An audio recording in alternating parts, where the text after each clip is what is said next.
Bonjour, bonsoir à vous, fidèles internautes d'Inclic Télévision, selon l'heure à laquelle vous allez nous prendre. Aujourd'hui, je viens vers vous pour vous parler de la cinquième audience du procès qui oppose les ministères publics à l'ancien ministre de la Justice, Constant Moutamba. Comme vous savez, il y a eu la cinquième audience le mercredi passé. Et cette cinquième audience était consacrée à la suite de l'écoute des témoignages des personnes renseignantes qui ont été convoquées par les deux parties au procès, notamment les ministères publics et Constant Moutamba. Mais il faut qu'on se le dise d'emblée que ces procès ou cette cinquième audience était en faveur de l'ancien ministre de la Justice, suivant les témoignages de différents acteurs qui sont passés devant les juges de la Cour de cassation. Mais il est aussi important de noter que dès le début de ces procès, des juges, notamment les juges Ochudi Thomas et le juge président Justin Kibambe,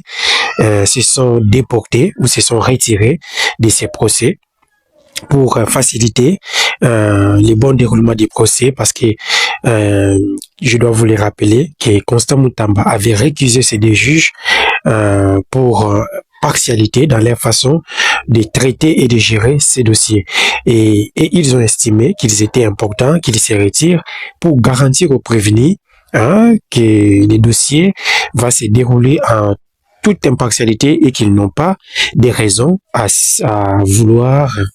prendre parti pour tel ou tel autre, mais tout ce qu'ils voudraient, c'est de faire éclater la vérité. C'est pourquoi ils cèdent leur place à d'autres juges qui y ont fait leur entrée dans la composition. Et concernant maintenant le déroulement proprement dit du procès, nous avons vu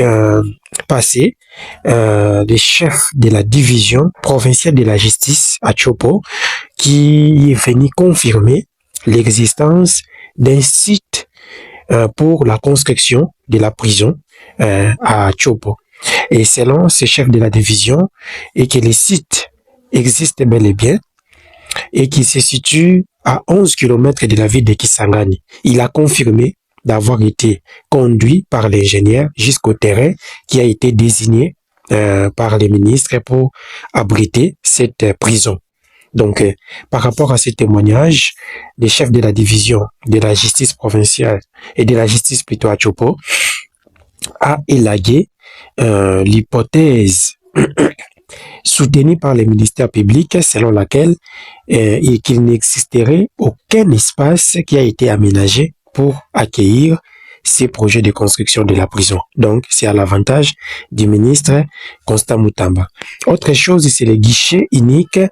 à travers son décrétaire général qui a confirmé à son tour l'existence de la société Zion et que la société a été bel et bien reconnue parmi les entreprises ou les sociétés qui sont dûment enregistrées en République démocratique du Congo. Et le DG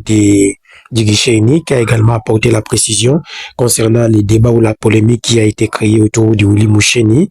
Et pour le DG du guichet unique, Willy Moucheni fait partie du groupe des fondateurs de la société Zion Construction, mais il avait déjà, bien avant, cédé ses parts à un certain Jacques Loutete, bien avant même que le contrat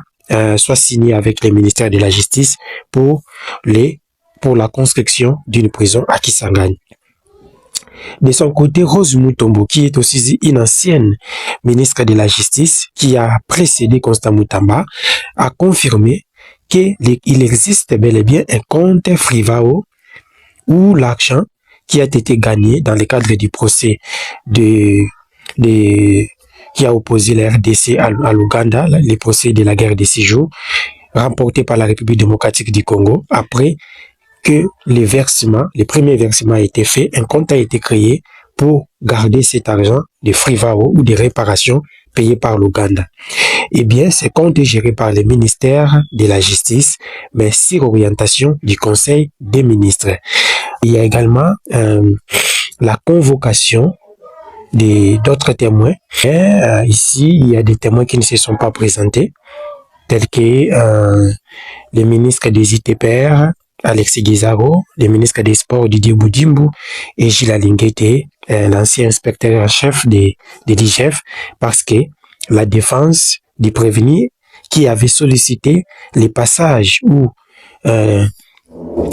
qui avait sollicité les témoignages de ces renseignants a estimé être déjà satisfait de la réponse qui a été donnée par l'autorité de régulation des marchés publics qui était intervenue le lundi pour expliquer les contours de la passation des marchés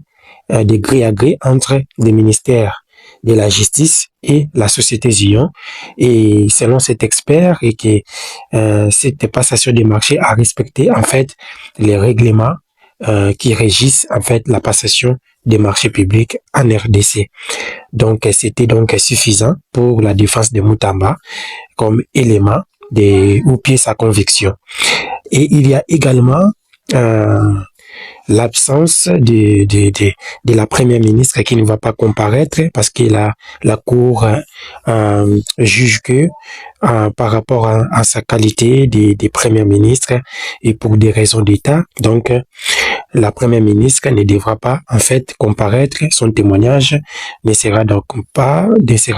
nécessaire à ce niveau et la cour s'est dit suffisamment éclairée pour en fait avoir déjà l'idée du verdict qu'il peut rendre. Mais en attendant, il faudra d'abord que le parti passe à la plaidoirie. C'est ce qui sera en fait la prochaine étape dans ces dossiers.